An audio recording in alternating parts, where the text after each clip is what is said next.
Hello, everybody, and welcome to another great episode of My EdTech Life. Thank you so much for joining us on this wonderful Monday evening, or it may be well into Tuesday, depending on where you're joining us around the world. But thank you so much, as always, for all of your support. We appreciate all the likes, the shares, the follows. Thank you so much for also to all our new subscribers on YouTube. Thank you so much for all of your support. As you know, our mission for this year is to get to 1,000 subscribers. And I appreciate every single one of you that has hopped on to YouTube, given us a thumbs up and subscribed. We really appreciate that in sharing, what we do with the world. So thank you as always. And again, I also want to give a big shout out to our sponsors that we have, Lucid for Education, Goose Chase. Thank you so much. We also big shout out to Content Clips as well. Appreciate you, Dylan Schmidt. So thank you all for all of your support. So I am excited for today's conversation. And of course, as we know, this is a conversation that we've been going on and on for about a year, but we're just getting started. We're just scratching the surface because there's so much that is happening and there's so many changes that occur from day to day and even week by week and so on. So I'm excited to bring on an amazing guest, which I will allow her to introduce herself shortly. So, but before we get started, as always, again, guys, we do what we do for you, and hopefully these conversations continue to bring forth some amazing fruit and hopefully some knowledge nuggets that you can sprinkle onto what you are already doing great. So let's go ahead and dive in. And I would love to welcome to the show Dr. Kip Glazer. How are you doing this evening?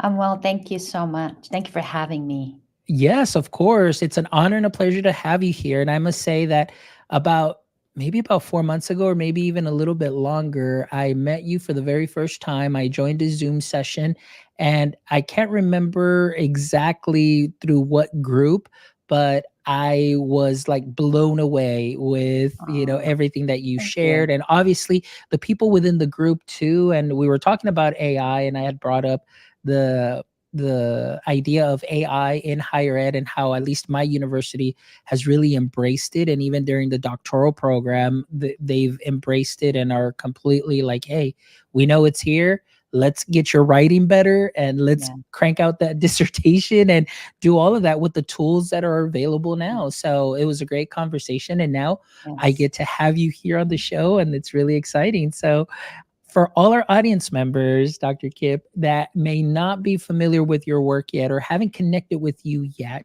can you give us a little brief introduction and what your context is within the education space?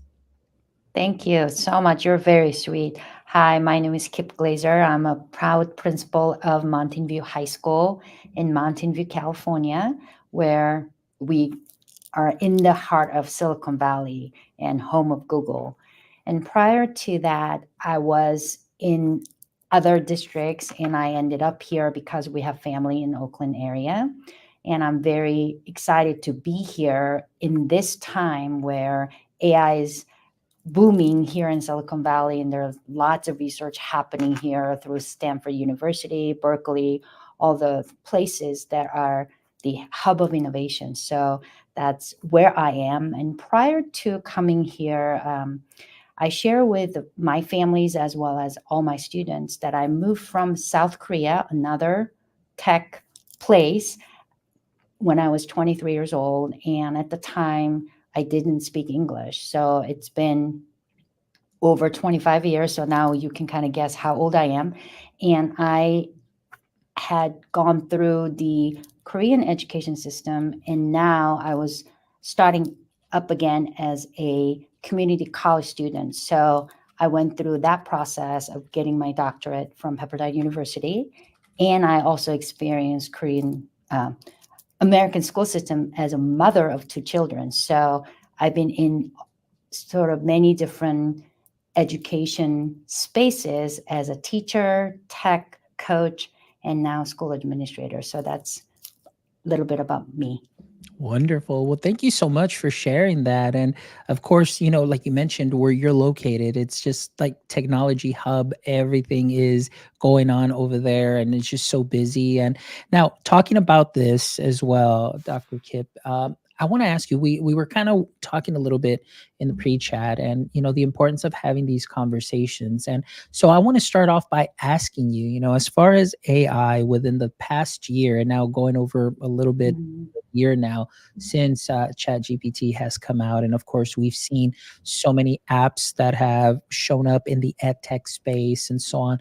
I want to ask you, being where you're located, how has that influenced or, as far as your work as an administrator, what are the types of conversations that you're currently having within your district with your teachers and what initiatives may be in hand for student use? I know it's a loaded question, but I mean, I know that it kind of blends in together very well. Thank you. Great question. I think since the introduction of ChatGPT, also generative AI, people's interest in AI has blossomed, right? The thing that I've been trying to grapple with and manage is lots of emotions among my staff as well as people I interact with, ranging from abject fear all the way to like utopian ideal of what AI can do for us. But I think the truth is somewhere in the middle. And I find myself as a school administrator, student and staff safety has to come before anything else we do.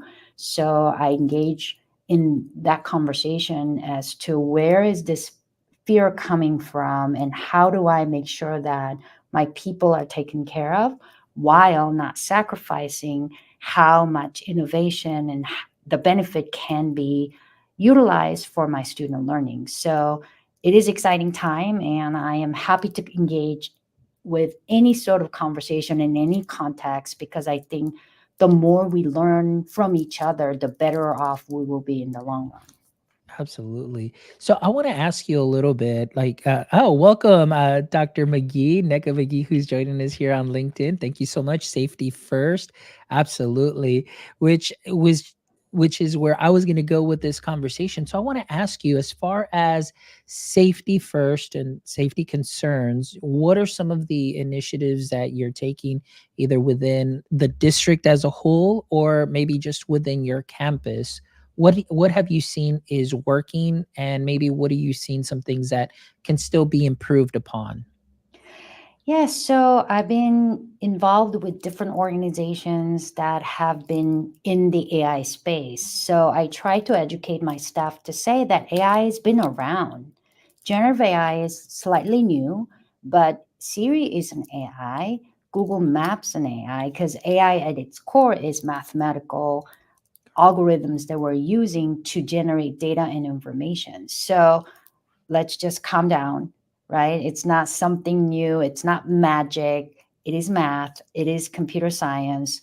Let's take a deep breath before we get worked up. And I've been trying to introduce this concept of play, not pay. It is okay to experiment a little bit in the confines of the ecosystem, and it's okay to go slow to go fast, right?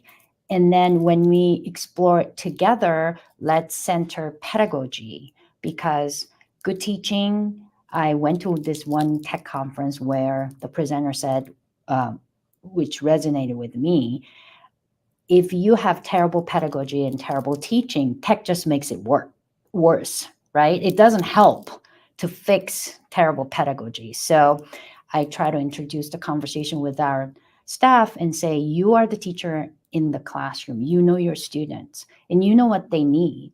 And if AI happens to enhance your understanding or your support for learning, then let's try it out and see how we can enhance your capacity as a teacher. So that's what we've been doing as a district as well as a site.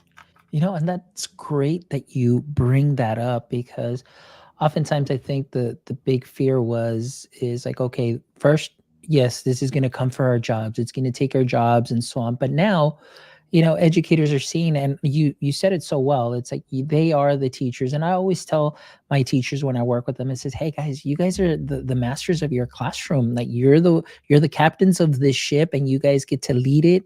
You guys are learning engineers. You're creating learning experiences, and this is a tool that, like you mentioned, can help enhance a learning experience. Now, is it something that you have to use all the time? No, not really, because like you mentioned, that pedagogy, those strategies that you use, the way that you are already engaging students, if that's working, keep doing that. But like you mentioned, I love that you said slowly maybe use it and see maybe how it can enhance either that lesson, or maybe you go deeper into, you know, just into the curriculum and so on. And I love that you mentioned that. So as far as experimenting, I absolutely love that, but also having those conversations, because I too, something that a guest mentioned recently about 2 weeks ago, it's like, hey, we're taking 20th century practices and wrapping them up in 21st century practices with AI in the name of tech, and saying like, hey, now we're making this better. When in reality, I've seen many times that it's really been used as just kind of substitution, or maybe sometimes even creating more work. I still haven't quite seen where it's modifying or redefining, I should say, and augmenting a lot of the learning. Now, don't get me wrong, there are some wonderful educators that are doing that, but I feel like maybe when we went from, you know, brick and mortar to Chromebooks and working digitally, now you had digital handouts, and then you were just Yeah, using your Chromebooks to annotate. And now we have this amazing tool in our hands, and we haven't really quite scratched the surface yet, yeah, because agree. obviously we're trying to figure it out and having those conversations. So I want to ask too, now kind of going along with this, with those in your district, or maybe also within your circle of peers and professionals, or in that are admin too as well, what have been some of the biggest fears that teachers have shared with you about possibly using AI in the classroom? Yeah, the cheating is one of the topics that come up a lot. And I am trying to work with my staff and vendors. Really, I, in my professional opinion, AI detectors really don't work, because if you understand what AI really does in terms of generative AI, especially large language model, couple ways that you can see whether somebody had actually cheated. One is the click count, right? There is a pattern that you can kind of detect.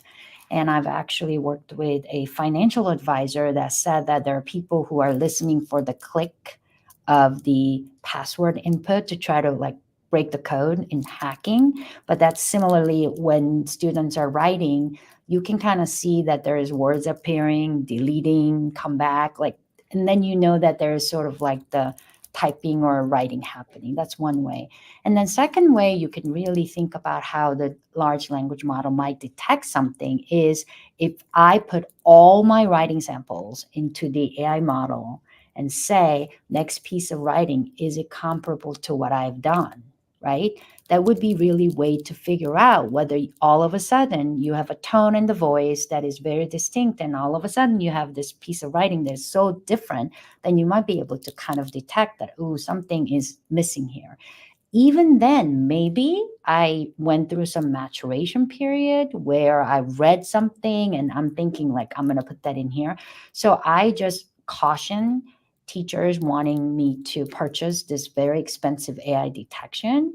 So that's one issue. Also, I've seen AI detector being used incorrectly, where it breaks relationship between a teacher and a student, right? And I think if we're really trying to assess learning, we have to look at the students as people, right? Like we have to center our students as people. And if you're going to use technology to really accuse somebody of cheating, then it has to be 100% really correct. And I don't think that we can do that.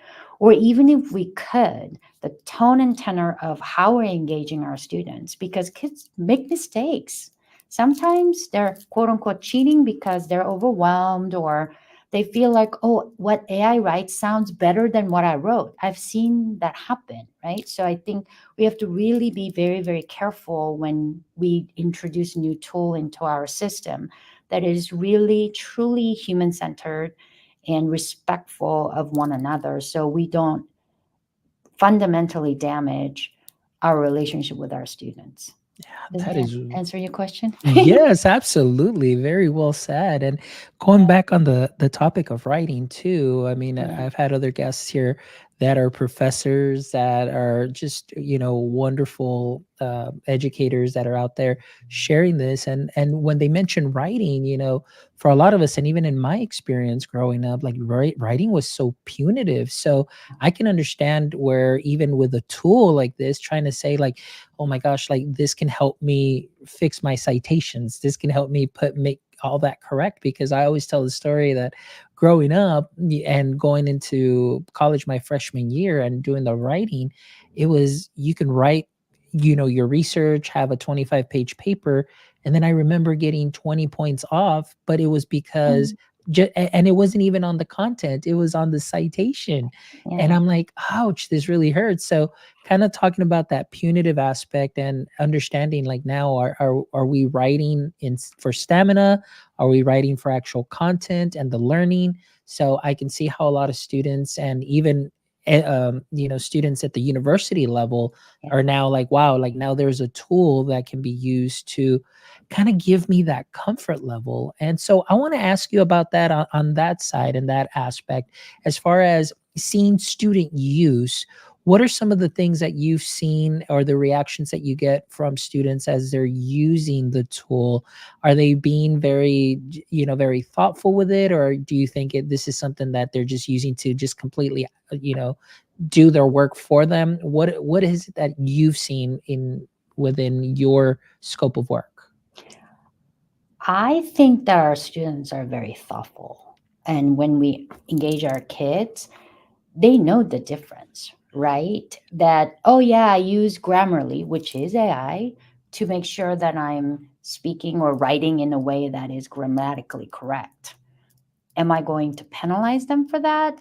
I don't think so. I use Grammarly sometimes to make sure that I'm typing words correctly. So that, and students get it, that asking ChatGPT or other tools to write their entire essay is cheating. They know. And they have said when they don't understand the assignment or they need inspiration, they're going to engage AI tool to kind of get them unstuck. So I feel like when you do a good job of helping them understand the difference between original work and or relying on study aid and really talk about AI and digital literacy, our young people respond to that in a way that we like to see them respond. So maybe that's why I'm a high school principal. I love kids, especially this age group, the teenagers. Some people say I would never be able to work with that group, but they're so funny and they're so also very like righteous, right? Like they're like, that's not right that you just ask ChatGPT to write everything for you. That is cheating, and we're not going to stand for it. I've heard students say that. So that's the way that I like us to be able to extend our cognition. And I think our kids, if you engage them in the right way and help them understand, they'll come through. And I believe in that so much.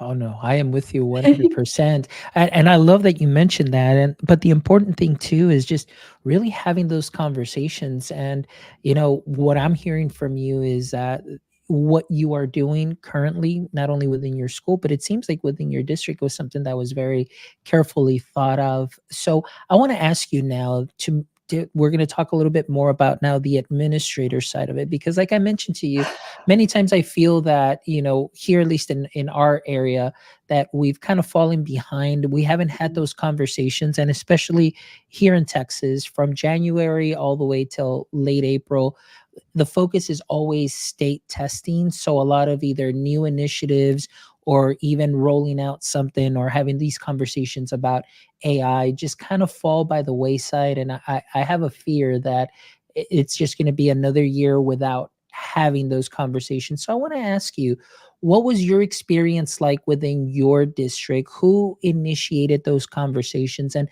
who are the people that are involved in those conversations to be able to do what you're currently doing within your school? I think every level of leadership, I think we're lucky. Let me just say that we're in the Silicon Valley, so our parent population is very well versed in tech. So, from superintendent on down, staff, students, we were having conversations almost immediately after when ChatGPT came out. Having said that, we were actually deliberate in our speed to adopt a tool for the district, and that I did engage my leadership in that. And I invited a researcher friend of mine from Digital Promise this January to have actually our professional learning day to be about some of those concerns as well as benefits around AI so that we can slowly introduce these tools to the staff. And we officially adopted Canva as one of the tools for to wade into this area of how do we show our staff there is a benefit in some sort of automation, right? And we're actually talking about adopting a second tool that is much more language based. And I appreciate my leadership sort of indulging me because I have some expertise in this area as well as trying to be very deliberate. So these tools, we started with very small pilot group of teachers in different areas. So I asked my teachers to use it for our language learners to see if this will be helpful. And then we expanded out a little bit with the science and math teachers and say, what does it look like in your classroom?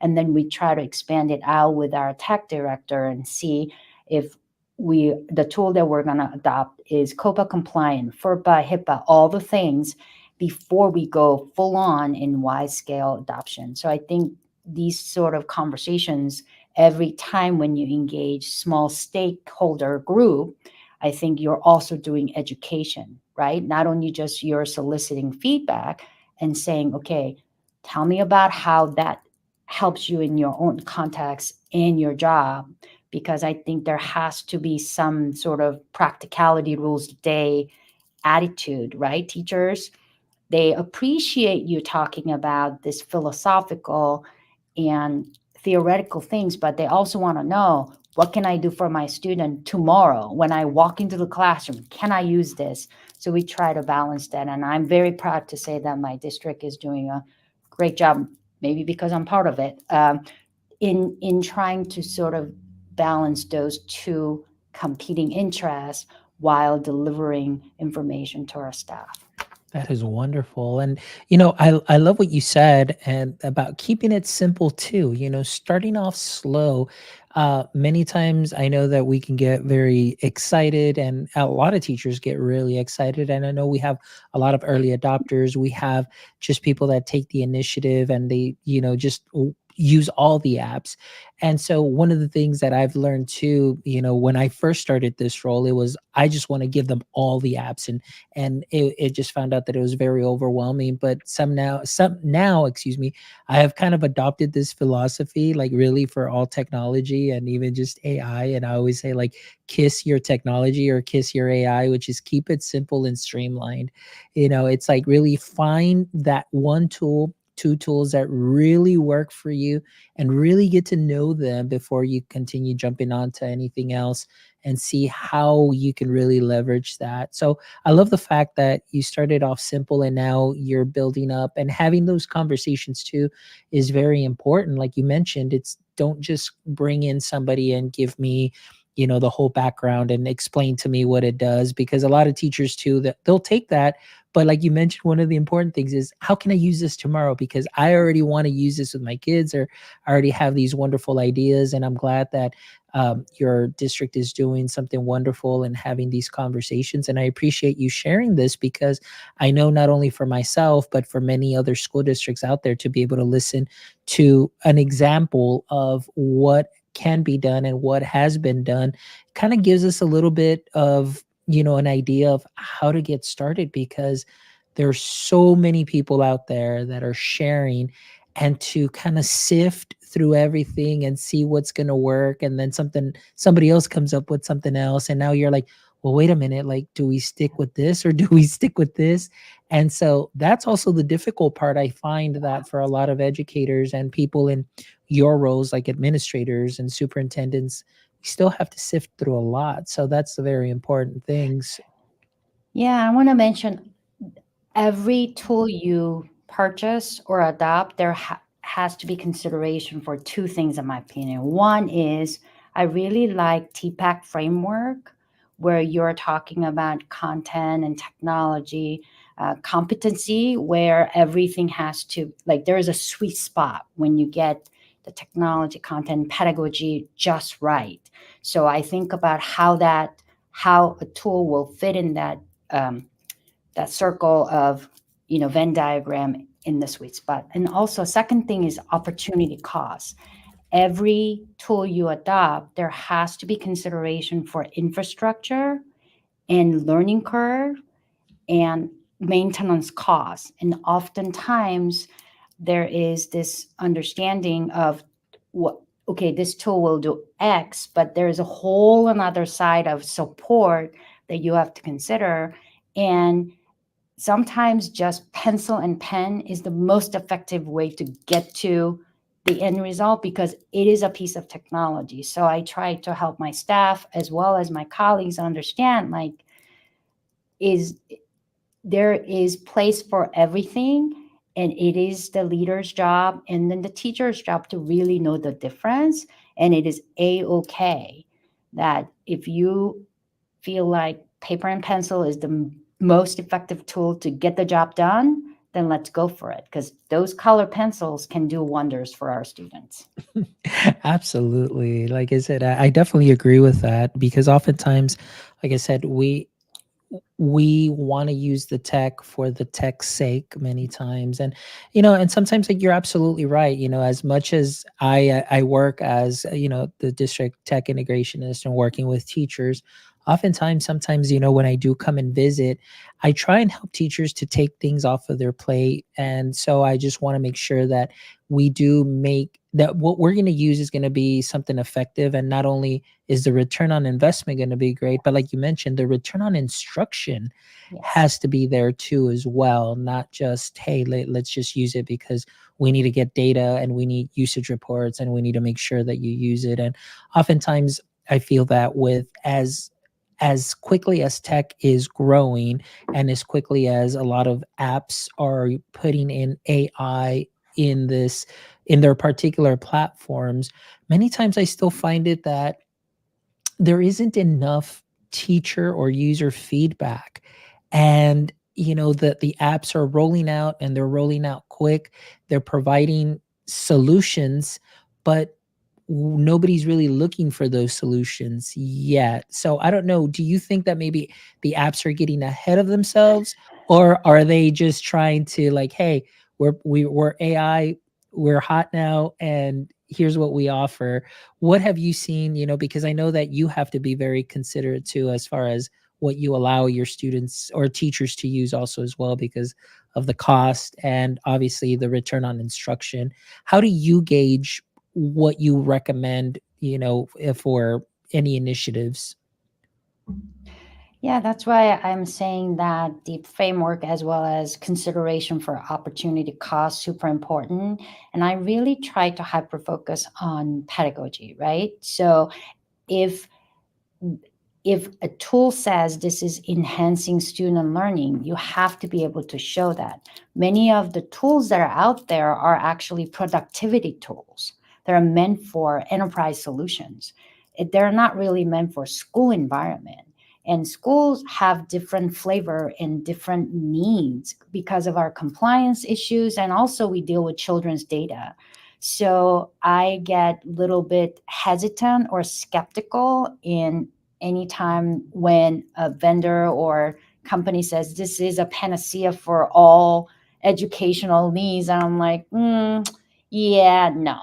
So I think that's also important for certain sort of folks who are designing these tools to really think about whether you are grounding your product in sound pedagogy and learning science.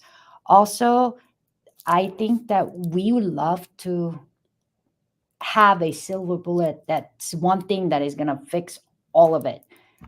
The beautiful part about being in public school, and also the humongous challenge, is that K through 16, based on their student developmental stage, risk assessment, or the reliance on the staff competency and or comfortability, you really have to be very intentional in each stage, which means there's no one tool that's going to serve all K-16 system.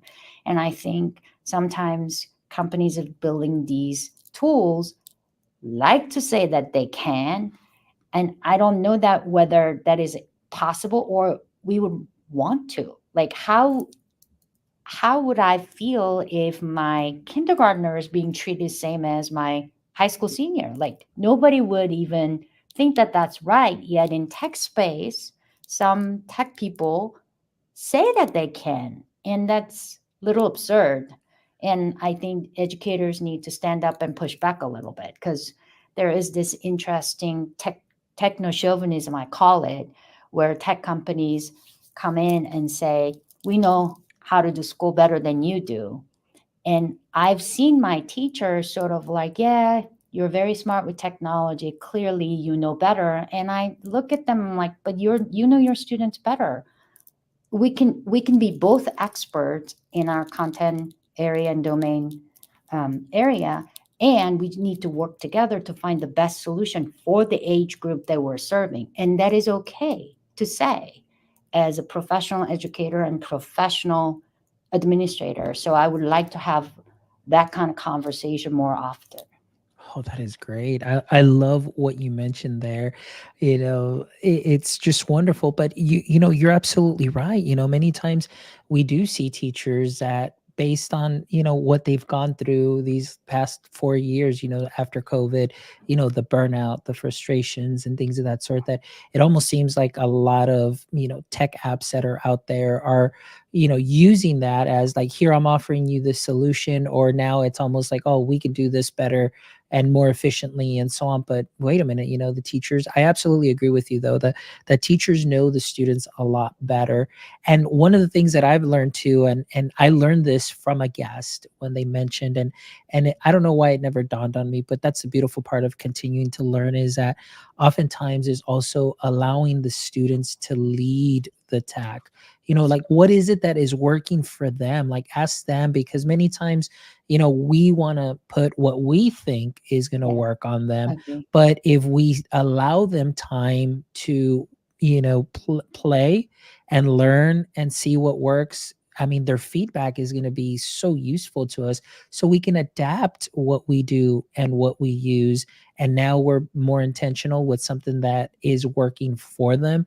So that's the great part too that I've learned, really allowing the students to give that feedback. And I think that that will also make the learning experience better. But us as teachers and educators and knowing our students definitely makes that a lot better and a better environment for learning. So that's huge for me too.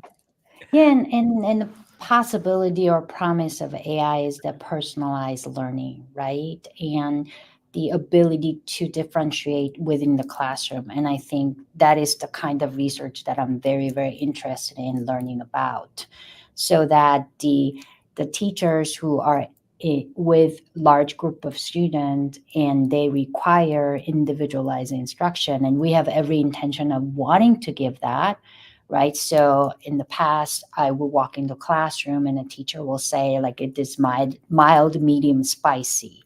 So there is a little bit of differentiation in terms of within the same instruction as to different difficulty level of questioning or different difficulty level of text. And automating automating automating some of that in support of individualized lesson. And if AI can do that, that is the place that I think we can really double down on how to help our students. Absolutely. I love that. So I want to kind of just change it up a little bit too, because I want to also give you some time to share with us, the amazing work that you're doing, not only as a principal, but I know that you are very active speaker and presenter also as well. Like I mentioned, I met you through this group chat that was Zoom, and I was just like, wow, I'm just very blown away. So I want to ask you, Dr. Kip, like what outside of the scope of your work, how else are you out, advocating, about AI or the use of technology for education? Thank you. I've been so lucky to be part of CSTA Equity Fellowship this year, and I've been part of a lot of different groups, but this by far has to be the most impactful and most wonderful experience of my professional life. So, shout out to Live 5, my cohort out there, if you're listening. I absolutely adore them. And they're computer science teachers for the most part. And then there's another group that we support the computer science education. And also, I'm part of EngageAI Institute, where we connect researchers with practitioners to ensure that whatever framework we develop for AI education through the National Science Foundation is impactful in the practitioner sphere. And whenever I get invited to speak at different conferences, I attended a couple that was hosted by Digital Promise. I try to bring my experience as a language learner, also high school principal, and classroom teacher for many years to make sure that we are grounding ourselves in that important work that we're doing day to day with our students. And I've been very lucky that so many people invite me to their space and actually think that what I have to say is what I have to say is important and they matter. So I want to thank you all for having me in this space. Oh, absolutely. Like I said, it's like your contributions are wonderful. And like I said, and that's because I just went into one Zoom meeting. And then after that, I was like, oh, I must follow on LinkedIn. And then, Um, seeing the work that you do. And then obviously the following that you have. And I'm not going to lie, a lot of the people that follow you, I started following them too, because I myself find myself just really fascinated with anything that is dealing with education and education technology, but also just to also think about things differently, to learn from different perspectives, take the good, the bad, and kind of see, hey, where we're headed, and just to kind of stay, in the know-how of everything, so that when I do have the opportunity to share here, or even within our district, or even through the podcast and so on, we continue to bring that fruitful conversations with everybody to continue to grow. And because again, we've seen so much happen over this year, and like you mentioned earlier, when we were just in the warm up chat, it's like, hey, this is only the beginning. It's only going to get, more extensive, and it's going to get, bigger, faster, quicker. And, we need to navigate that space, not only as an educator, but also as students, and, our students too. We need to make sure that they're prepared. So keep doing what you're doing, Dr. Kiv. You're doing some amazing work. And thank you so much for being here this evening. I really appreciate just what you've shared, and really that administrator perspective will really go a long way for our audience members that are listening. I know we had Larissa Black here also, who mentioned that she says, love to hear about this from an administrator's perspective. So thank you so much for your shares. Thank So, you. Dr. Kip, before we wrap up, I always love to end the show with the following three questions. Okay, so Okay. hopefully, I know I put them in the calendar. Hopefully, you had a little chance to glance at them. But if you didn't, it's okay. We'll make sure that we just get some great answers from you. So, I want to start off with the first question. This one's a big favorite of a lot of the listeners here. So, as we know, every superhero has a weakness or a pain point, and for Superman, kryptonite weakened him, and that was his biggest pain point. So I want to ask you, Dr. Kip, in the current state of education, what would you say is your current edu kryptonite or pain point? I think the distance between knowing and doing, right? A lot of educators know, or at least they think they know what they need to do, and being able to do it, the distance is getting farther and farther apart, I feel like. And nationwide, also the just the demands of time and the knowledge that they have to get to be able to do their jobs. So I try to like shrink that whenever possible by way of either engaging them in a conversation or sometimes just giving my people a break, or I'll say I'll get a sub, just go home and just relax, because what even when they know something that they should be doing, they get so overwhelmed and they can't do it. So that's what I ask some leaders. Sometimes you just have to give people breathing room so they can get to the space of doing what they know to be true. Did that answer your Oh, question? yes, that is a great, great answer. Thank you so much. All right. Question number two. If you could have a billboard with anything on it, what would it be and why? I Education is a civil rights issue would be my billboard. I think that I came from a country where public education was not a thing, and free and universal public education. And I feel like the purpose of education really is to create educated populace for the protection of democracy. And our students' future depend on it. The fate of the republic depends on it.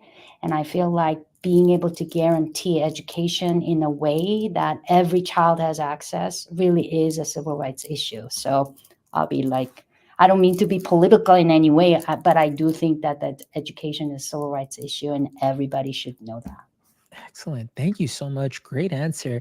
All right, Dr. Kip, the last question is there a hobby or activity that you love to do that you wish you can turn into a full-time profession?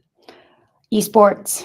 Ah, I am a big game based learning advocate, and I would love to see more female sports is a thing, right?